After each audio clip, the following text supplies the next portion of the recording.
Hello guys and welcome back into a new brand video. In today's tutorial, I'm going to show you how to approve a pull request in GitHub. So make sure to watch the video to the end and follow these simple steps. So basically, all you will be needing to do is just to go to repository and from there you will need to access the list of your pull requests. And basically here I'm on this book bot repository and here I have this code issues and from here you can find all the pull requests and basically your open pull request will be showing here. And in my case, I'm just going to access this closed one. And basically now you can start reviewing the pull request.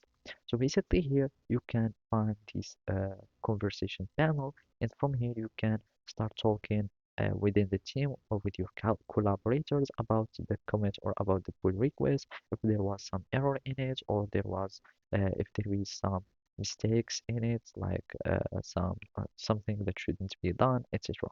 And you can review that by going to the file changes. And from here, you will be able to see all the changed file on your own project. And basically, you can start adding lines. So from here, I'm just going to add, for example, a comment on this line. This line is wrong, for example. And of course, you will need just to add details. And I'm just going to start a review. And basically now you will need just to have, since I'm the author, I will need to have, for example, uh, true or whatever, as a review comment, and basically uh, it should be responded or answered by the one who did the changes. And then I'm just going to click on finish my review and submit the review. And basically this review has been done. And at the end, you will find here confirm or approve pull request, and then you can add it or you will need just to click on merge pull request, and by that the pull request will be approved.